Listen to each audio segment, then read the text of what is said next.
ahead and call this meeting to order and get the ball rolling. I know there was probably some confusion about what time we were going to actually start. 6 o'clock is the time that we had advertised, but 5:30 was the doors were open.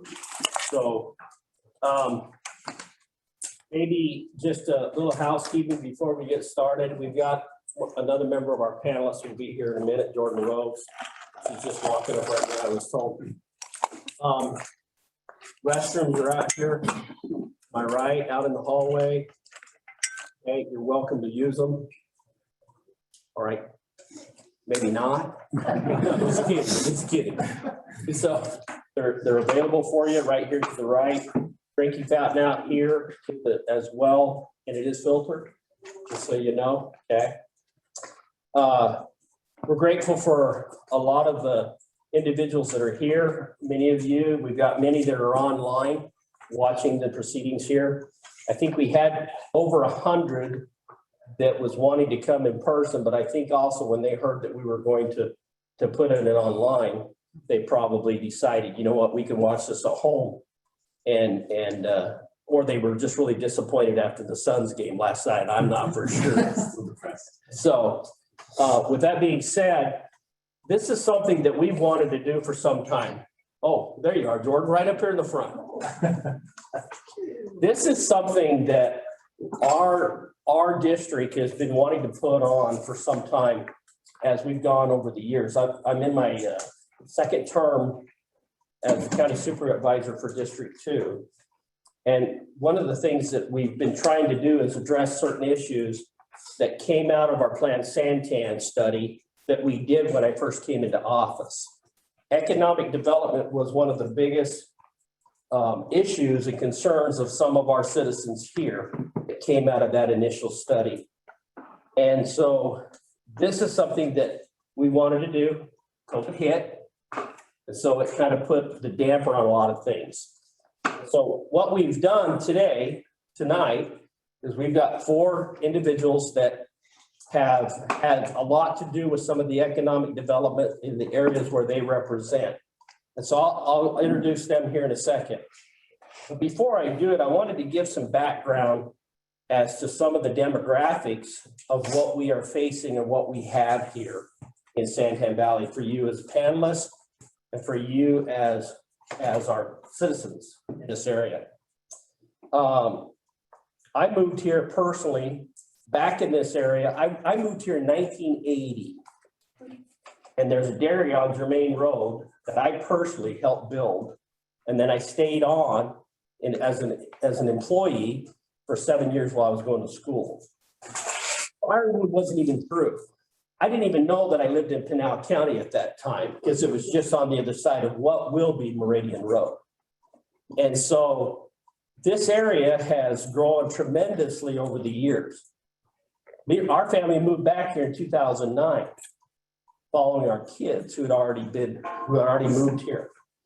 And many of you were living here at that time, there was a big explosion as far as, not a physical explosion, but more of house building that took a tremendous growth. We didn't have the infrastructure to support that. My son-in-law worked for University of Phoenix, and it would take him 3 hours just to get to work because Ellsworth Road was the only access at that point, and it was only 2 lanes. So we've seen a lot of the development that's taken place over the years. So the economic development, in addition to that, we've got over approximately about 120,000 residents that live here in Santan Valley.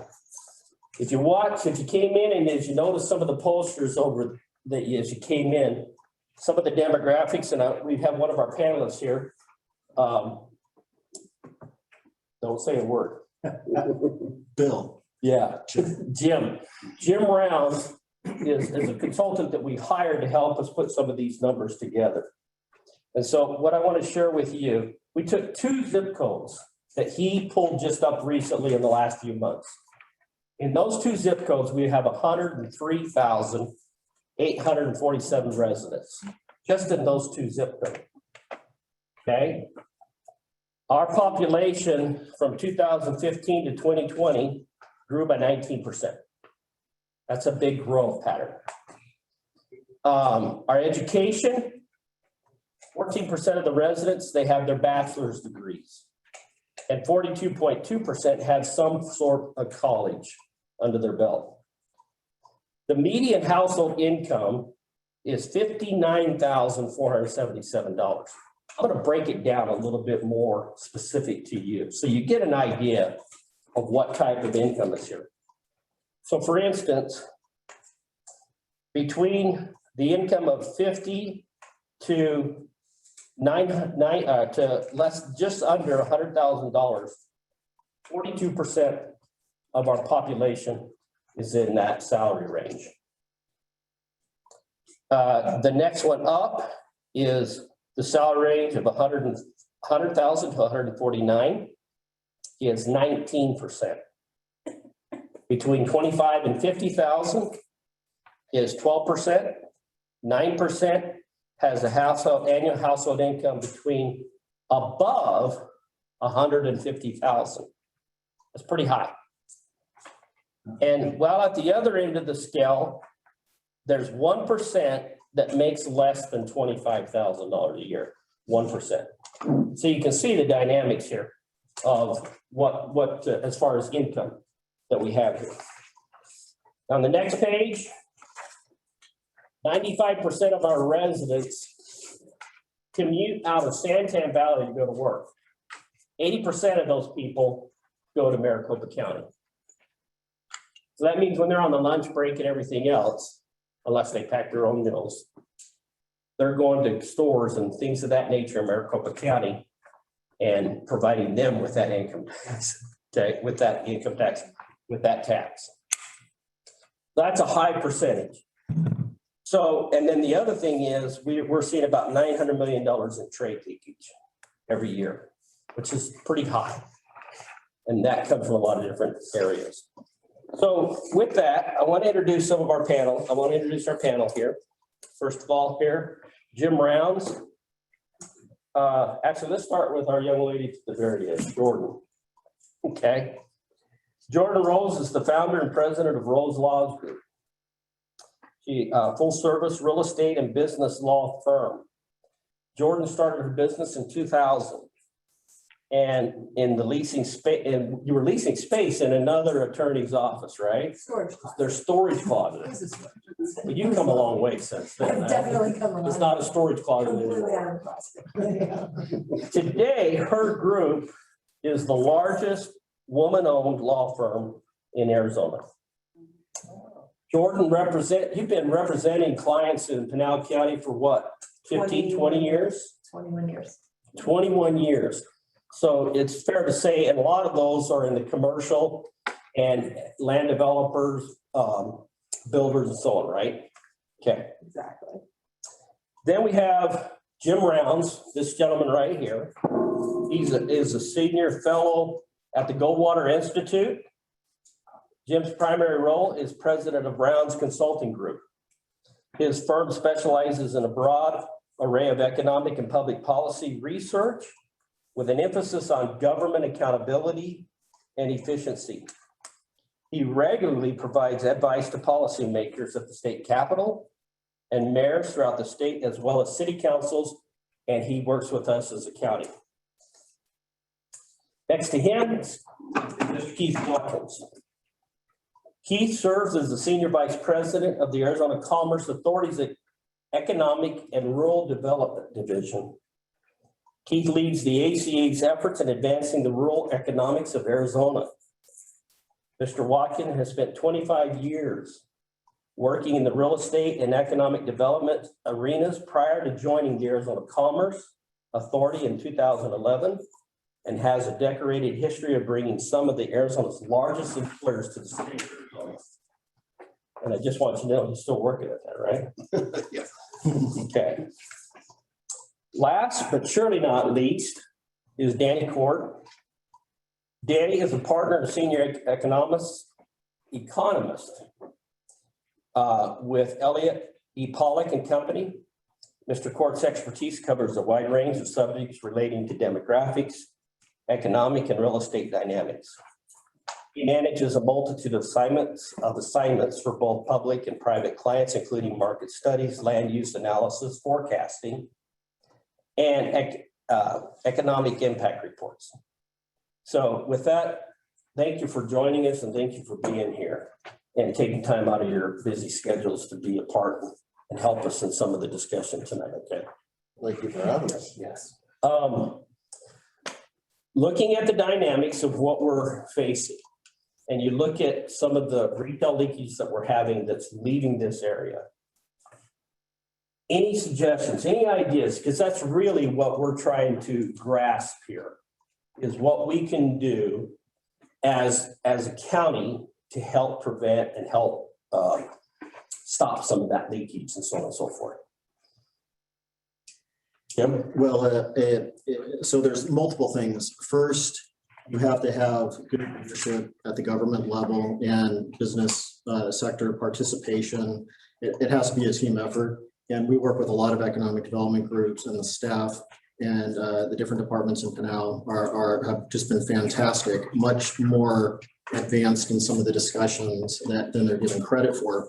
And so it's real easy to brainstorm and try to figure out what are some of these key areas that could be worked on.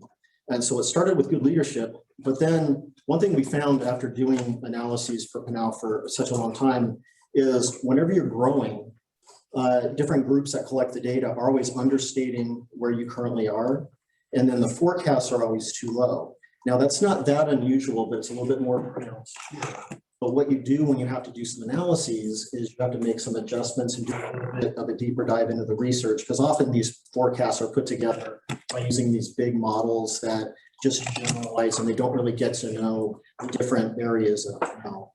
And so the demographics are usually better, the projections are better, and when you're trying to get retail, and the numbers on retail were significant. In fact, just in this area alone, well, in northern Pinal, and a lot of it is here, it's about $110 million of tax revenue that's not collected because of not just retail leakage, but economic development leakage. So people leaving for some of the jobs elsewhere, and that's coming back.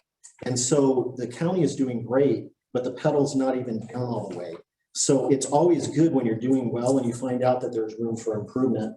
And what I would love to see is making sure that the numbers are accurate, but also think like a business, have a little bit of a prospectus, maybe for the county or a sub-region, and talk about, give accurate data, talk about why it might be advantageous for a particular retailer to come into an area because you need the amenities.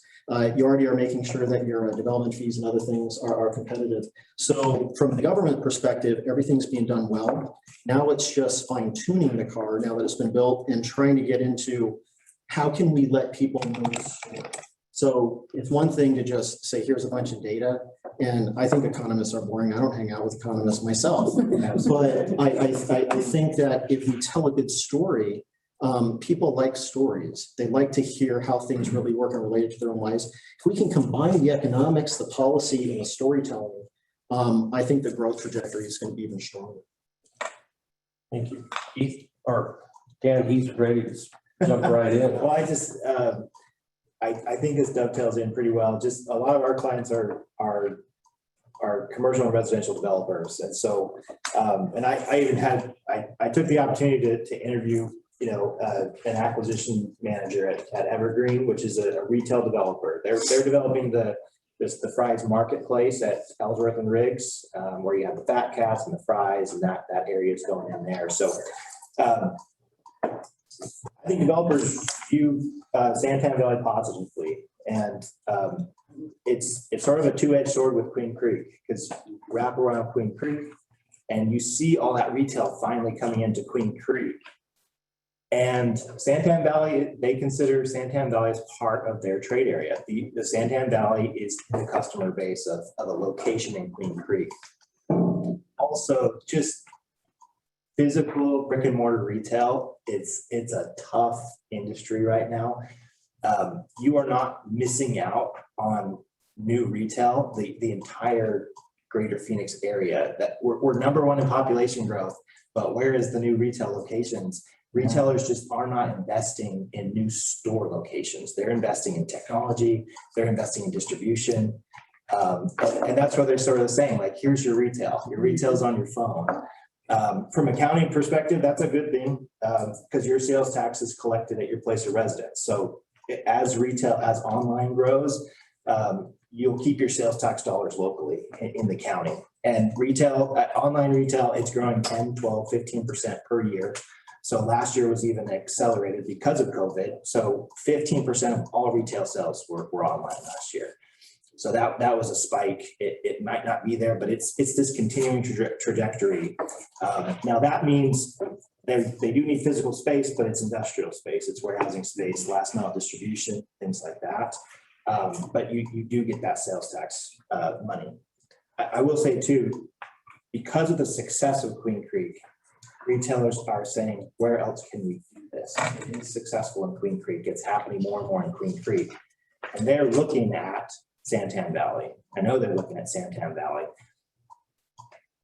But where's the site? Where is the site that it can be? It needs to be a premium site. Why don't the county supervisors make developers put in some small malls, small shopping areas with all the housing that's going up? They're not building any stores. Why? Well, I will say that the era of the power center is essentially over. I mean, and Santan did get caught sort of in a timing I'm thing. not talking about big shopping centers. You're not talking about the Home Depot or anything. No, I'm talking about retail outlets that the mom and pops that live there are gonna go visit and buy. There aren't any. Nobody's making the developers build them. I have a little theory on that, but I'm not an economist, so I don't know if I can Well, speak. I'll finish up this thought and it sort of addresses that.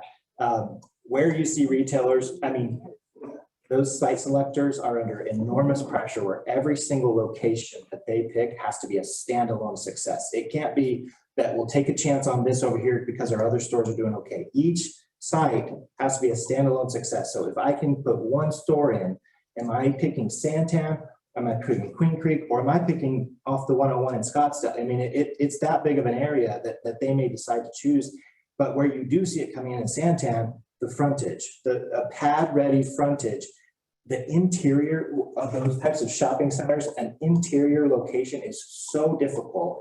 You're lucky to get like a charter school or a preschool to come in, but that's not really commercial either. But that interior space it's almost like municipalities and counties need to sort of get their head past an older type of shopping center where these retailers need frontage, they need a hard corner, and that interior space. And if you notice on Hunt Highway in Gary, I just saw the brochure for that one. They've got multifamily planned on the interior to try to, hey, we've got more rooftops here, and maybe they can induce a retailer in there. The more homes you can build, right, the more those retailers will say, well, that's really an opportunity. So I think he's right, where you get this denser commercial, and we don't really have apartments here in Santan at this point, but you're getting more density and more density. And I'm not telling you need a ton of apartments, but by any means, but for those retailers to want to come in and build and be successful, and you got to have that. And you sort of had this period of time where, the growth was enormous, right? This was the fastest growing place in the country for, a lot of years. And then at that point, oddly enough, your impact fees for retail were the highest in the whole state. It would cost more. So retailers at that moment in time were the peak, they were like, geez, this is really expensive. We'll go to Queen Creek. It's just a little down the road. And then it crashed. I mean, it just crashed. And then nobody's building anything for 10 good years, retail. And then you start seeing it and you go, okay, how many of you ordered groceries online and they delivered today, or Amazon, or you know what I mean? Like the COVID accelerated the whole thing where you're not going out of your house when you don't have to, you're getting it in the mail.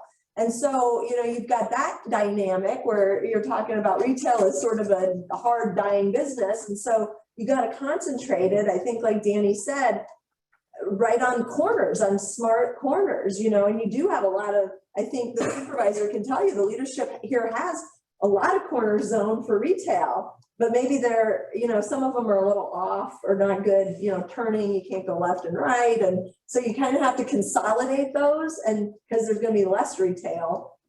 Yeah, Yeah. there's a multitude of dynamics, and what George alluded to about timing is everything. A developer, time is more than money, because there's so many market dynamics that change. And, you know, like, who saw COVID coming, right? But then there's not just the population of 100,000, it's the density that they're looking for. And then compound that by, oh, I want to be on the going home side of the street. Yeah. Well, that's all filled up, where there's no opportunity, real estate opportunity. So there's a whole dynamic mix there. And you can't force it, like, you can't like say, okay, developers, here's where you're putting it, right? Because it's like, well, wait a minute, you didn't think about that. That's not the going home side. You can't go right, you can't go left. So it's sort of a market collaboration, which is, I think, what Supervisor Goodman's been good at, because I think you're looking at things and you're making judgment calls all the time. Like, hey, is this really good for retail? It was zoned that, you know, 12 years ago, but maybe it's a kind of a cruddy site now. So we'll shift it over here, which is, you know, important. Kim, you had a comment. Yeah, back to the question. I think that there is a happy marriage between the two. And so if you're trying to fight the economic forces, it's like trying to push water uphill with a rake. It's not going to work. But if you're kind of following, you know, the path of the economy, you can certainly push a boat left and right with the rake. So you can guide it if you kind of follow that particular pattern. And you're still going to, I feel like in areas like this, some of the selling points are amenities. I think there needs to be tourism opportunities in all of Pinell. The things that matter that we've been discovering in the last decade, is one of the best at it, is we need competitive tax rates. We need things that help businesses grow, like a business environment, but we have to look at what people want. And I think that there could be a match, and I've seen other projects where incentives might have been included and we were brought in to try to figure out if it penciled out. But there's ways of having some of these amenities in certain projects, and you're still going to see some of the ones that I feel like are missing out here, like the Home Depot and those types, because you're not going to be buying everything online there. Sometimes you just got to walk around, and sometimes you just got to get away from your family on a Sunday, and that's a great place to go and walk around. So I feel like good planning and good government planning is critical. Barbara had a question. Yes, I look at this as timing and an opportunity. In the last 2 weeks, the residents of Santan Heights have received a notice of a meeting Thursday night regarding development of multi-unit apartments, houses, but commercial for the corner of Hunt Highway and Thompson. So my 2 questions are, going to this meeting, what type of questions should the residents of Santan Heights be asking the developers, particularly on the development of the commercial that they plan for this tract? And also, how will the county keep track of what they're going to develop and make sure that it's going to be beneficial to the community? Can I ask you just like what, I plan. okay, thank you. Yeah, I just want to make sure you were representing him. I wasn't aware. Let me take this moment to tell you why. Sorry. So I think it's an opportunity of exactly what you're talking about, is that we're, as a community, are being informed of this public meeting. So I want to go, I want to listen, I want to hear what they have to say, but more importantly, regarding economic development, I want to see how we can steer that in the direction of what you're talking about and how we make sure that that's going to be positive for the community. So any suggestions? It's a mixed use site, so it'll be residential and commercial. Yeah. Right, it's mixed use. You know, I would ask, you know, what type of efforts have been made? If it's being rezoned, that's probably, it was probably all commercial, and now they're asking for a mix of uses. So what efforts were made to try to develop it as retail or commercial? And if there have been efforts and it's just not a market thing, that residential could be a positive as to spur that extra commercial. That it'll add the density. Yeah, it was originally commercial and they've reduced it. I'm trying to look at how much of it now is going to be commercial. I think something like 25% of that area they're looking at for commercial. And that probably goes back to what I was sort of alluding to before. They probably know where the most attractive sites are for commercial, if they want to bring commercial in. And then to get the commercial to get over the hump, they're showing some new residents, some residents that'll be right there next to them, that this is a growing area. And then maybe that commercial can come in. So that could be the best that site could do in terms of commercial. If it's just sitting empty as commercial, you know, there's a temptation to let it sit and fallow and for it to come eventually. But if that's not a market reality, then new residents nearby would help induce that new commercial. Right, I say the type of commercial use is expected. They're in their early stages right now, so they haven't firmed up exactly what kind of commercial they're looking at. But they anticipate a typical neighborhood level commercial development, which would include a grocery anchor, several inline suite users, and multiple pads along Hunt Highway for restaurants and retail stores. Oh, there you go. So how can we make sure that that happens?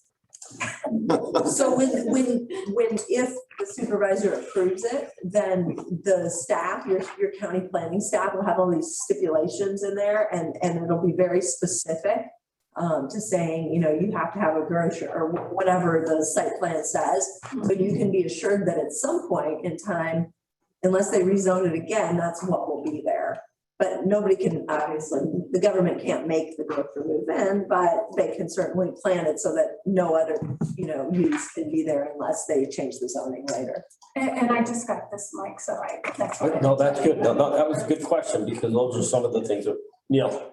Hi, I've got a question about online retailing, which you mentioned. My name's Neil Carter. Thanks for being here. My house is in Santan Heights and the zip code is 85142. 4-acre parcel also behind Walmart, again, 85142. That zip code is increasing. The curious thing happens when I put in the address, the tax rate goes up from about 7.1%. As they add the Maricopa surcharge and the Queen Creek charges. Now, I'm no online retailer, but my presumption is that if they're charging those taxes, they're also remitting the tax to Maricopa County, the city of Queen Creek and so on. And our neighborhood is by no means the exception. Magic Ranch, Magma Ranch, both are in B2, which is Florence, and there's a number of other places. So this, I'm certain this is significant.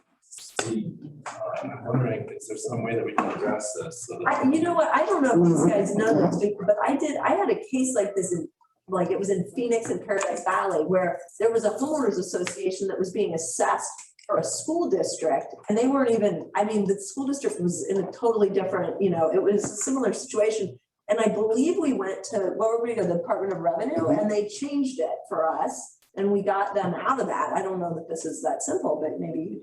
So, This is not that simple. This is a congressional, I work with Congressman Gosar, and we have been dealing with that. Ms. Castillo brought it to us a couple of years ago. The Postal Service has given us, we're still working with them. They're still giving us the government answer, which is a bunch of junk. So I don't have a night. Nothing makes sense because you can't live in Pinal County and be assessed your property taxes because if you own a home there, you're seeing that. And it looks like we're going to have to do some disputes individually to try and set a precedent on those. So maybe I can help you with that. Yeah, that's probably a good place to start. So, yeah. and with that being said, I think I'd be curious as to what kind of actual revenues are actually being generated in the Department of Revenue can actually help. And us it's also with that. important to understand, zip codes don't follow municipal boundaries. Right. They don't talk to each Which other. is why it's unfortunate, the online retailers, in response to Wayfair, we all know they have to collect, which is fine. but they're using as a shortcut for collection, the zip code, which really has nothing, it was never designed to be a jurisdiction. Yeah. And it's very regrettable. Going on, like on Scottsdale Road, there's Phoenix and Scottsdale there I with live in retailers that on, you do zip code. too. What do they do there? Do they solve the problem there or are you paying? Well, it's called the wrongs? magic zip code because Magic zip my code. zip code is Phoenix. Excuse me, my zip code is Scottsdale, Yeah. but my taxes are Phoenix. Okay, so they're doing it right there and they're doing it wrong Yeah. here. That's brick and mortar, they do it right because they know the location of the store. So online, are they getting it right? When you go online and buy Amazon every day, it's I haven't checked. And just recently, I mean, it's only been within the last 2 years that they started to collect taxes Yeah, online. And so this is a new area, even for the online sales, that we as municipalities are starting to receive revenue from that. But it is an issue that we need to deal with. And thank you, Neil. As we move forward, that's something, Chris, we ought to address as a county as we move forward. And on Neil's point, real quick, the complexity with the online taxing has been something talked about at the state quite a bit. A group called ATRA has been looking at the complexities with small businesses, large businesses. How are we going to set this kind of stuff up?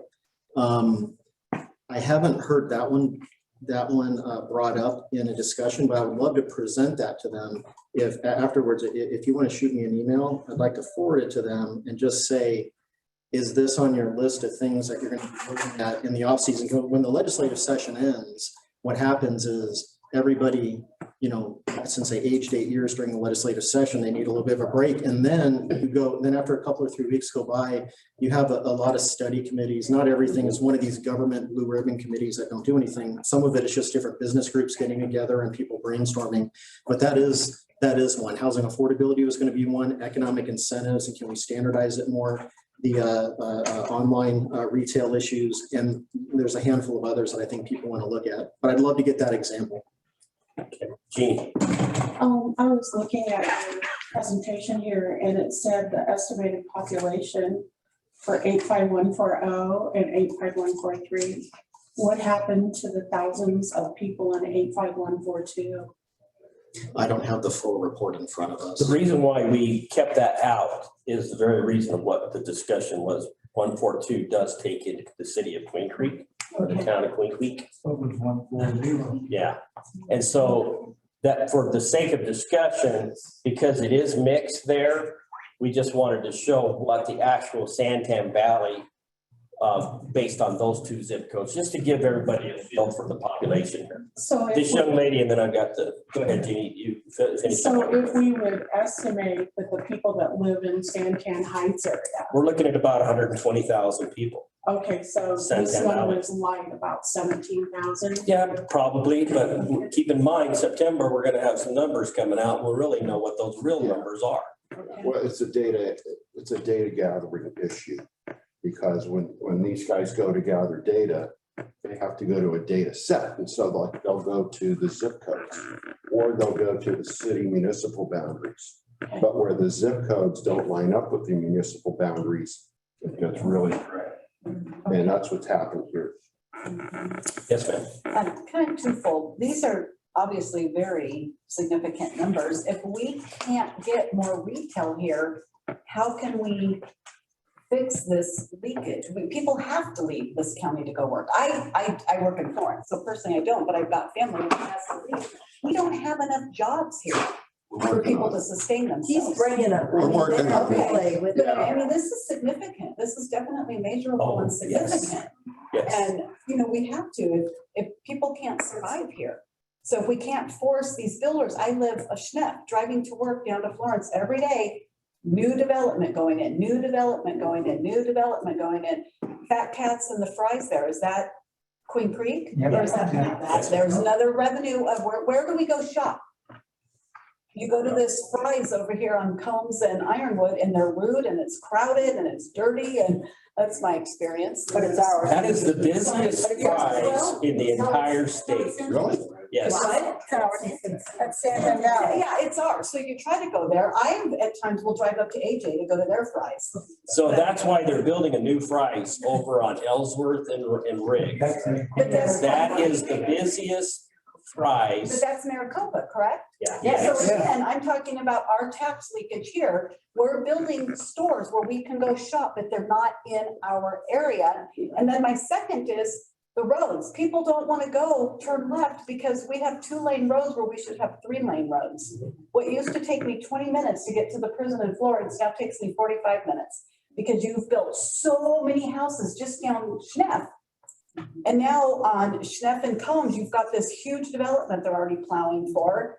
They're closing Schneff and Combs for the 4th time in what, 7 months? Or rerouting traffic? Why can't we get, when they had that intersection closed, no lie, it took me an hour to head north to Ironwood, or I'm sorry, to Ocotillo at that stop sign where there's what, 50 cars waiting to go straight or turn left? People start turning right, making a U-turn. So just so you know, those issues are being addressed right now. So we're There will be a closing- stoplight going right there where you're talking about at Schneff and Combs. And That's being in design. That'll be put there and all built. All that development that you're talking about, they all have to address the traffic issues and put money in and do the improvements on those roads. To your point, all of that is in the process It being is. done. How do Now, we back to- communicate that to the residents? We're gonna, you can help me push that out. As we send out newsletters about all the roads, we're spending almost $144 million on roads by the end of the year 2022. That's how much money the county has been spending on roads. And if you've been out there, you can see it and you've been a part of it. Now, back to your point about all the development. Part of the issue with some of the development, a lot of these properties already have entitlements attached to them already. There's already platted roughly about 20,000 new homes already platted in between from Germain Road all the way down to Arizona Farms. Roughly about 20,000, and that's been on the books for some time.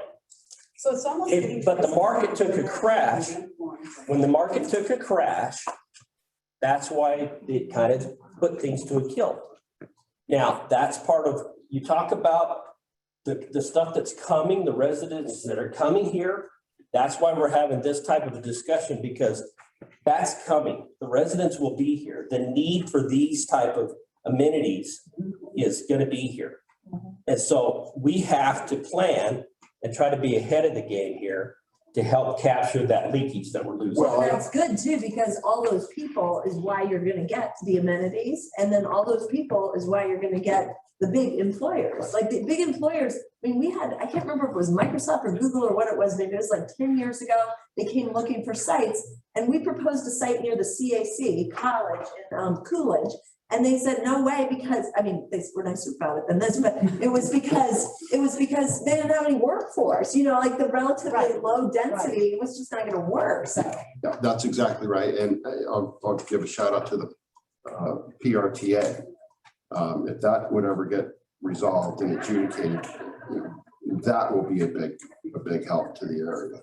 It happens From the Supreme by Court acronym. side. Yeah, What is tell- I'm tell talking me about the what roadway PRT tax, is. the roadway tax that the Pinellas voters Regional passed. Transportation. We're waiting for the Supreme Court to make a decision on that, whether it goes forward or not. So there are two parts of the RTA. PRTA is the north-south freeway, the 24th that's going to tie into it. That's what, so there's that, the freeway system itself, and then the way that it's going to be paid. And that's sort of half-cent sales tax. How far is that 24 supposed to go? It's going to go all the way and tie into the north-south freeway. So that's still under study. There's not a specific location, but right now it's going to come to Ironwood. Right.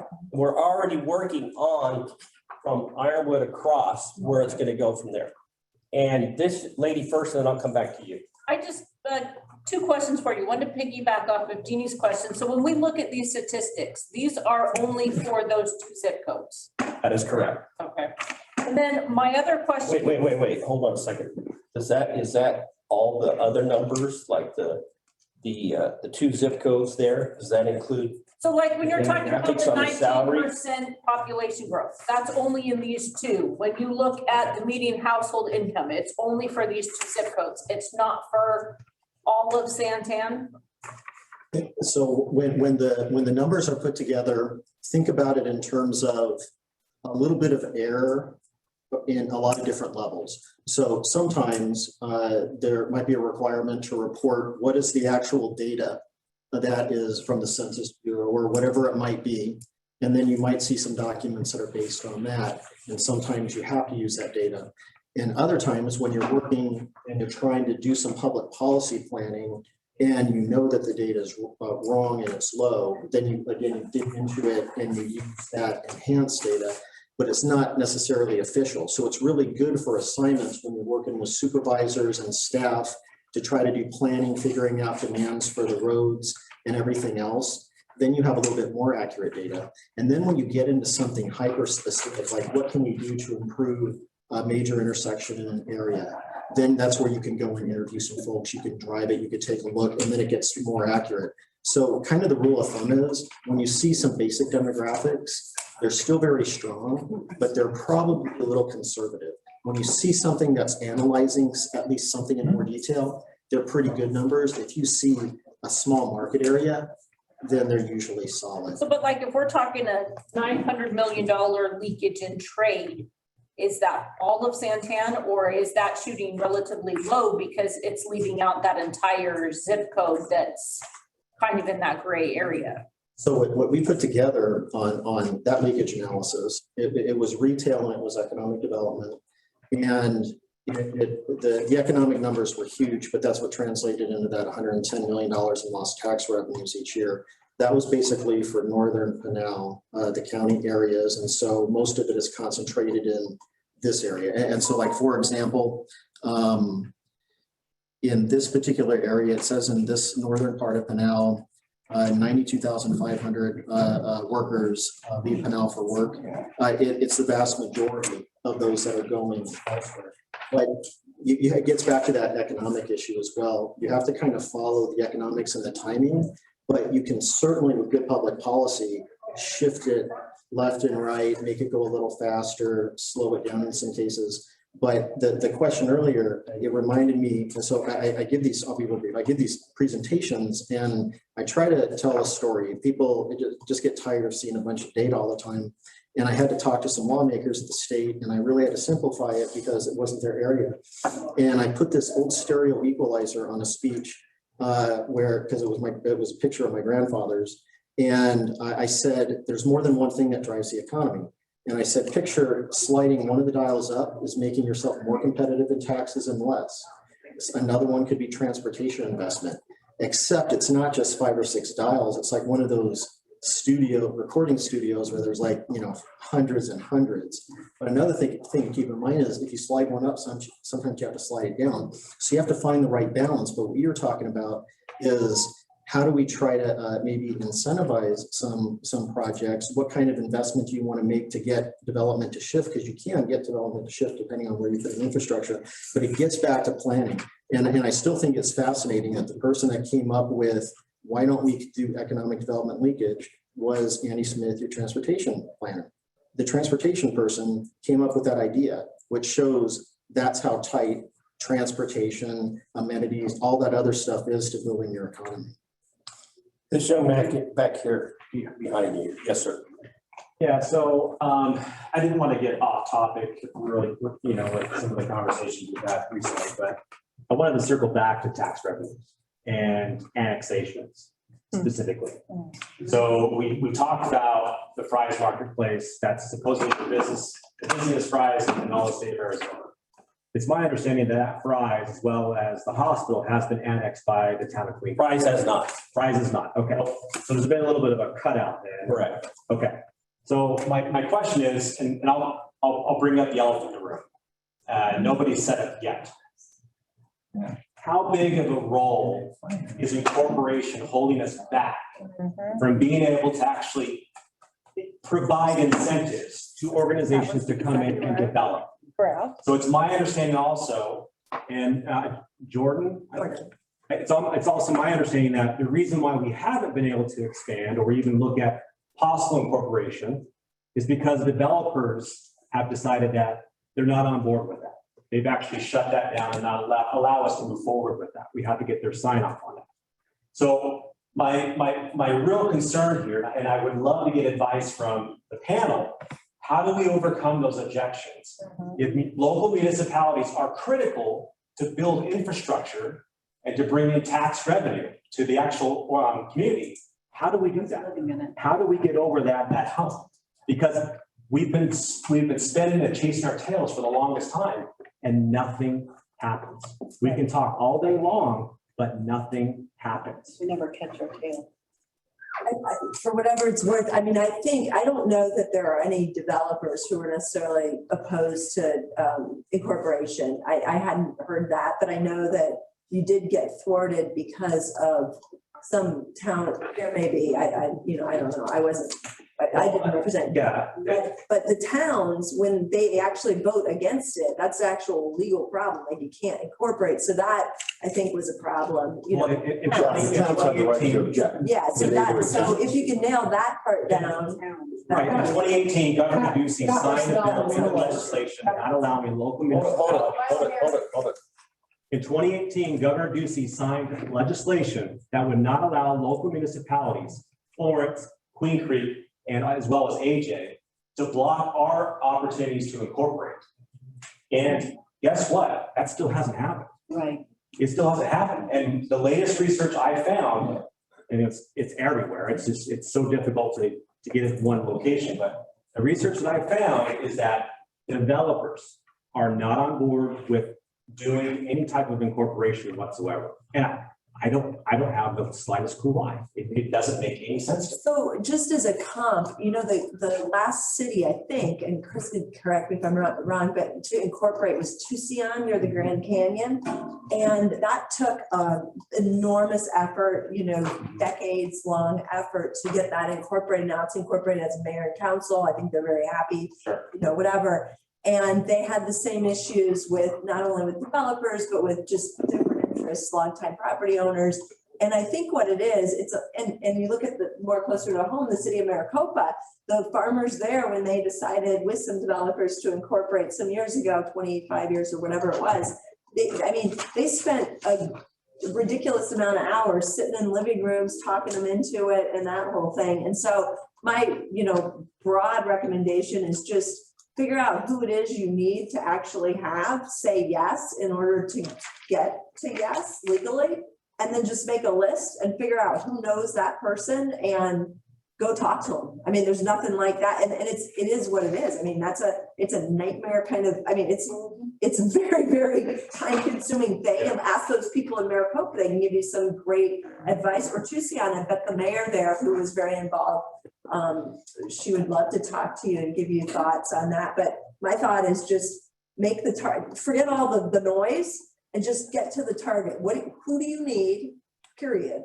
And then just all the peripheral stuff, just get rid of that. Well, and I would change your terminology from developer to property owner. They're really property owners who also develop. And so they're exercising their right as a property owner to say no. And so those are the ones you ought to go sit down with and target. But Apache Junction's another good one. They were not recently, but they used to be an unincorporated part of the county. So to answer your original question, as far as a county and some of the incentives that we can provide to entice or bring, and I don't know if that's a good word, but tax advantages, right? A company to come here, we're limited. I've got our attorney here, so that he's here to keep me in line. Big job. But we are limited on what we can do as a county, unlike a municipality that can give certain tax breaks. To your question, yes, it makes sense for this area to be incorporated. And that's me speaking. And I'm telling you that it makes perfect sense. There is a process you got to go through. And sitting down with, and if it's something that people are interested in doing, I am willing to help set up some of those appointments. apartments. That's huge. Like that, like right there, you just stop the meeting. And I'm telling you right now, there is one developer in particular that helped Maricopa become incorporated. And he is a big landowner here and has offered to help. Okay? Start a panel. So what you need to do too is you need to get your state representatives on board. with On it, too, board, and because- quit fighting at the state house against what the community wants. Yeah, listen, I work. That has to happen. I work for a federal guy. I listen to what you guys ask. Congressman votes on that. That's how your state on the local level at a very much more impactful stages. I mean, you gotta reach out to these guys and make them understand, not in an adversarial way, but in a let's work together and see why is it no and how can it be yes and go. So to the very point of all of this, I am your representative on this county level. Now, there's 5 of us that are on the Board of Supervisors. But out of the 5, I'm the only one that lives here. So think about that. So when it comes to the decision for some of the zoning issues and the rezoning issues, I have to make the argument to the other 4 who don't even live here. And with a municipality, that's where the strength of the the people that live here that brings government closer to the community. Yeah, that's where you control your own destiny. Yeah, that is. And so to your point, as you're moving forward, if that's something, and I can tell you're pretty passionate about it, you've given it a lot of thought. Yeah, I've And been down here since 2005 and it's here county is on. And we've always been so close. And never been able to cross that threshold. Well, too bad, I don't see Tisha, but I don't want to get into more about incorporation, but I've served on 2 incorporation committees. And so what you're saying, being there and hearing you say what you're saying, you make it sound so simple. It is not simple. No, it's not. And there's always been one little line of wording and some legality somewhere that allows, like in Cantera last time, to kibosh the whole thing. But anyway, moving ahead out of incorporation, I want to repeat what this gentleman said. For 10 years that I've lived here, I've heard the economic development teams say 95% of developers, businesses want to develop in incorporated areas. So we're talking here tonight, but I'm not really hearing, why would people want to come here? We're not incorporated. The county doesn't own utilities. I can provide it. Where do they get the utilities? Where are the shovel-ready sites? Where has the county put infrastructure in to encourage people to come? And why are we only talking about retail? What about true jobs like career type jobs? Yeah, well. Yeah, well, so what you're talking about is base industry jobs is what we call that. And that largely is a function of shovel-ready sites, as you say. And so out in this area, your best friend is the state land department. They have long-range planning for the whole area east. And they are actively looking at that area as an employment hub. And so the county and the other surrounding cities are planning for that to come. And so it's in the works is my point. There, with our freeway system, and you as voters help move some of that forward to where there has been interest expressed in this direction. To Keith's point, we've located a prime location that would be good for that infrastructure that has the two rails, the Magma line and then the UP line, that we've been in discussion with the state as far as identifying that as a commercial industrial type area, because it lends itself to really well with the rail system. And then with the north-south freeway that's coming, that's the other part of the aspect. And as they see these infrastructures coming, that's going to bring the employment opportunities. I look at the 300 or 303. My son just moved over there. And it's crazy, the amount of warehousing and everything that's taking place on the 303. And I remember going to Wickenburg and having to take Grand Avenue. And it was a nightmare. Yeah. And the 303 is so much better. Go And so ahead. to your point, major industrial development follows major infrastructure, highways, railroads, and the like. And so you're talking about the junction, the Magma Junction, or Florence Junction, I forget what they call it. But I can't underscore enough the importance of the Pinal Rural Transit Authority getting heard by the Supreme Court, because that is going to bring that regional infrastructure in terms of roadways to the area that's going to bring the employers. Can I make a point too to Keith? Go back, you have a lot of people that are not familiar with how Arizona State Land Trust works. You made a point to say that there's a big bulk, which it is. Arizona is very unique in the way their land trust works. And I think it'd be, if you could share a Sure. condensed version of maybe why there's a, because of the education portion of it and then and the planning. if you could The highlight state that. land trust is just like your family trust. It's a trust. And their beneficiaries largely are the K-12 education system. And so they manage and frankly own 9 million plus acres of land all over the state. And also within their fiduciary authority, I'll say, they have to sell the property for its highest and best use. And so they want to be sure the area is ripe for development, that it's going to happen in a reasonable amount of time, and that there's the appropriate regional infrastructure to bring it to market, so they can sell it for the highest and best use, maximize the value for the beneficiaries of the trust. Commissioner Watkins has been a great commissioner at the land department, and she's been a real friend to economic development for the last 8 years. They are really doing a wonderful job of finding ways to bring these parcels to market. Superstition Vistas has been talked about for 20 years. It's finally happened. Well, and they've started to sell in Scottsdale, and that's, I know, Jordan's living there. Those of us that have been there, those plots that are there. There's one on Power and the 202. I'll tell you just quick story. Take Taiwan Semiconductor Manufacturing Corporation. They're a computer chip manufacturer, largest in the world.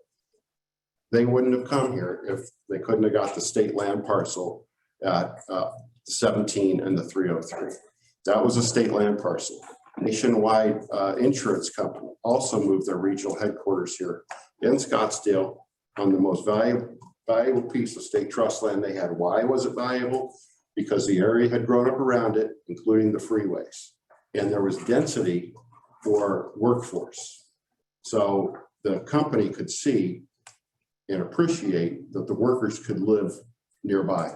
Here's why we can be optimistic with land. We're their economic consultant. And the biggest problem that they had before was they were underfunded. They couldn't keep up with this new wave of economic development that the Commerce Authority and all the different partners are bringing in Pinal County. And they were getting behind. We were able to get them an extra $1.5 million this year in the budget that just got voted on. I was hoping for $3 million. We're going to try for another $1.5 million this next year. Before they were seen as a government entity that spends taxpayer dollars. But when we do ROI analyses of every return on investment analysis that we've ever done, the highest one was with land department investment, because if we can get them to hit the peak of value, they can bring things to market in better timing, they can coordinate with the cities, then they'll be much more effective. And the dollar amounts can be tremendously different. And there may be an effort, we'll have to see how it goes, but it failed before because the education groups were opposed to it. But the land department literally had to stop working on some new projects before the end of this fiscal year because they ran out of money. That is one of the dumbest things I've ever heard. One of the most inefficient things in government that I've ever heard. But if we can get back to a percentage of the trust, we require a constitutional amendment, so it would have to go to a vote. But if we can get them to get a percentage of it, but we can convince the education community by doing some of the math that we and others will be doing, that they'll end up benefiting even more down the road, then I think it'll work. But like he said, Lisa's working very hard, but they need the resources and they're doing so much business. It's just hard to keep up. But this is the first time where they've been talking about this area, chatting about, we were talking about the piece that would hook on to UP and did a little industrial park analysis just to see what the revenue potentially could be. But now, land department used to, I think, annoy a lot of people in Pinal. Now I think they could be your best friend. Well, they look for ways to get to yes with this administration. We do have some people online that I'd like to get to because we only have a few minutes left. Okay, first question is, do you anticipate the construction of the north-south corridor bringing in more retail? Will the corridor ever get built? The Supreme Court does the right thing. It will get built sooner rather than later, and there will be retail. Yeah, and the answer is yes, yeah, that Loop 202 changed Gilbert, the town of Gilbert's fortune. And 303 changed Glendale and Surprise. Yeah, all of those communities have that leakage into other areas, other cities. And when they got those freeways, it changed their fortunes. Yep. Next one. It says, I'm curious about updates on grinders. We live on the border of Santana, Florence, outside city limits. We drive 40 minutes to get to a Target Home Depot. And grinders, the sports complex. Is there any update on that? On grinders, which is going to be, there's no update on it. I mean, they've been in contact with us and they're working on what they're trying to accomplish there. It's a huge sports complex that's going to be off of Felix, somewhere in that area, general area that will kind of align with where the north-south freeway is. And so, but they're still working on it. They've got some ideas that they're trying to pull together. And so that's something there. Okay. I think we have a question in the back. Okay, so I'm gonna go way out in the other side because I'm kind of new here. So with all the people that are coming into this valley, they are families. We're families. I'm a grandma. I have to take my grandkids all the way to Chandler, all the way to Gilbert to do anything fun. And then we go out to eat there when we're done with our weekend. I spend on average when I do these things, $100 to $200 in a day. I've got 6 grandkids. What are we doing out here for all of our families that are coming into this community? Not only for the grandparents, but my biggest concern is, where are our teenagers doing? Where are they working? What are they doing? So these are, and those are some really good questions because the dynamics or the demographics of our community, I think it's 2.8 average household, which is pretty high in the entire state, probably even in the country. And so, and I probably added to that with all the grandkids and everything else that I have. And so anyway, I won't bore you. I probably have more than anyone in here. So I have 27 coming in. Okay, well, I got you beat. So, yeah. So anyway, we're at 29, great. So anyway, back to the point of what I'm trying to say is that we actually have a nonprofit youth organization that provides soccer and those type of amenities, t-ball, baseball, and they have roughly 4,000 enrolled. And because of some of the facilities that we lack here, they use the Queen Creek facilities. Queen Creek? Sorry, Gail Barney. I see he's online. But they use their facilities. And so one of the things that we as a county have been working on in conjunction with one of the developers, working on the ability to be able to take some of the properties that they have, turn them into a park system so that we can have these amenities. We're also working with the local schools and the school districts to put some money in as a county, working out an agreement there with them to where we can actually help improve those facilities, their football fields, their baseball diamonds. So we're actually as a county trying to do some things that we can help these amenities because of the very thing that you're talking about. We see the need here. so that we can make sure that the youth are taken care of, but then get some of our youth off the streets. If we can bring some of these amenities, I've got 5 high schools in my district, 5. That, I don't know of anywhere in the county that has 5 high schools in their district. And we have a community college right here that is not being utilized to the fullest extent that it should be. A lot of our young men and young women are leaving this area to go outside to go to school. So we've got to find a way that we can help them, help the college here working together. That's your the biggest risk to the retail and amenities is something that you wouldn't think of. It's actually educational facilities, so you can train the workers to continue to get the businesses to come in here. Otherwise, it's not going to continue at the current pace. And if you do the math on continuing at the current pace versus enhancing it or letting it decay, we're talking about many hundreds of millions of dollars in lost tax revenues every single year. And that's because we need partnerships like with Central Arizona and teaming up with other institutions. And so there's a workforce effort going on where it's going to be looking at what are some other partners. And I spent the day at Grand Canyon University yesterday getting to know, to get some advice on economic development topics and things like that. And they brought up Pinal. And it was because, are there opportunities to team up with Pinal and the community college, is already reaching out to community colleges, where it's not just that they're going to take the people that get their associate's degree and then they might get their bachelor's. It's what if they're also a feeder? What if there's a good connection? And we have to have this whole kind of education corridor, but if you don't strengthen the ability to provide workforce, you're not going to get retail no matter what the developers are going to say or anything else, because you're not going to have the jobs. You'll have low cost housing because people are going to have to drive a long way to get jobs. You're not going to have the amenities that you want. You have to look at all these things in a more holistic way. And that gets back to that equalizer example. All these different things make the economy tick, but that has to be one of the biggest focuses. But your policymakers are all over this. I think it's going to improve. We're already moving that direction. We know CAC is already, and our workforce development is doing some things. Lucid Motors that's already they've hired 500 employees already at Lucid Motors over in Casa Grande, and they have a pretty robust program through the college that they're bringing in high school students and being able to, as they graduate high school, they're giving them stackable certificates that'll help them out in the workforce. And then we've got Nicola, they've also got some things. And so the college is becoming a lot more adaptable to the needs of what the workforce is. We just need some of that to come here because of the size and the population of our students that are here, that they could be a big part of the workforce that's going to be needed in the future coming here. One more question.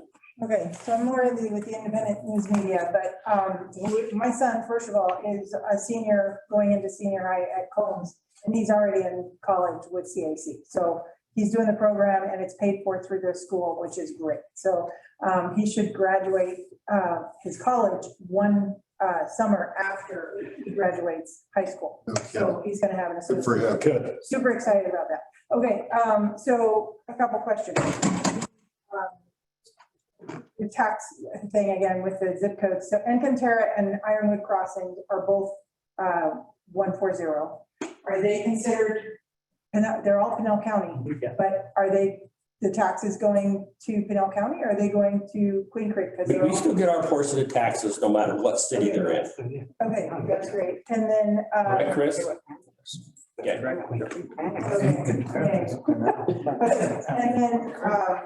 And then the, we are at the paper, we're trying to start a paper in Santan Valley so that we can bring communication. And we're trying to do that, trying to look at the best areas to do that. So I don't know if we can work with Mike to. You can talk with us afterwards, okay? To know with you. I think that would be helpful in our community. We don't have really any kind of newspaper or anything like that that we could go to that would help get information out. Okay, anything you guys want to add at the very end here? I would just say, I mean, and I don't mean to like be a suck up or anything, but if he wasn't sitting here, I would just tell you, I mean, this guy is super responsive. I work with elected officials all over the state, And I mean, I think you all can kind of get him on the phone with, within minutes at any time of the day or night. And he's gonna answer your call and try to help. And I just think, I mean, you can take that for whatever it's worth, but that's unusual. It's really unusual. He really cares. So, yeah, yeah. It's true. That's I mean, I concur with that, and I work with a lot of pretty amazing. government people, so not all so positive. Yeah, well, and just so everybody knows, we've gotten over the hurdle with some of the infrastructure.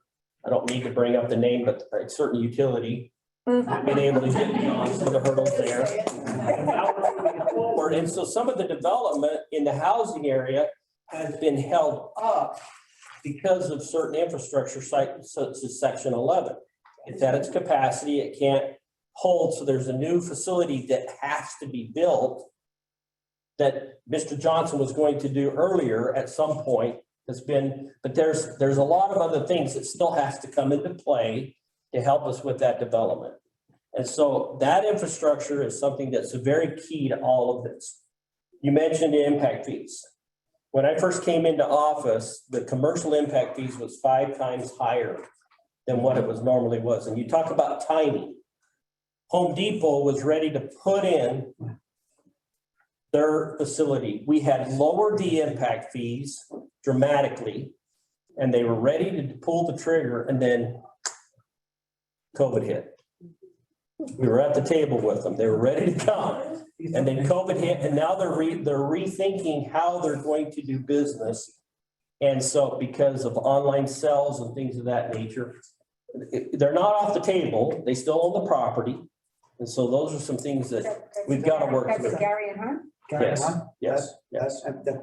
They still own the property. They don't have any intention at this point to sell it. I'm okay saying this. Okay. We don't have any NDA, right? Okay. Almost. Okay. And then the other part, I will say that we need to work more with the state because we need we need the employment centers, and we need to designate where those are going to be, the infrastructure, so that we as a county, until this municipality comes, we as a county, we recognize the retail leakage that's leaving this particular area. And with the population that we have, we need to do everything in our power to help keep the retail here. So we're actively working on that.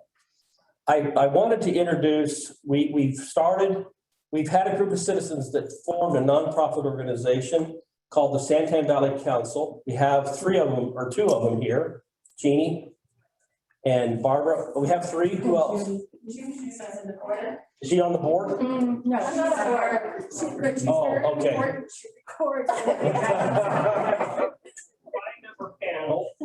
And what we've tried to do is we were trying to figure out how we could give more of a voice until something like an incorporation effort happens to the citizens here. So we had a group of citizens come before us, pattern their system after what Green Valley did in Pima County. And so they're just getting up and started. So if you're interested in working with these organizations, because they're also going to be working with economic development and things of that nature where we lack here, and putting together some committees to help us move that forward, to help give more voice here. Then outside here, as you walk out the door, our new librarian, who Queen Creek, thanks Gail Barney, trained her, paid for her training for several years, and we were able to hire her. And she actually lives here in Santan Valley, and she's our new head librarian. Out here, they're signing up for library cards, okay? It's good things what's going to be happening here. With that being said, thank you, everybody, and we appreciate your participation and all of you online.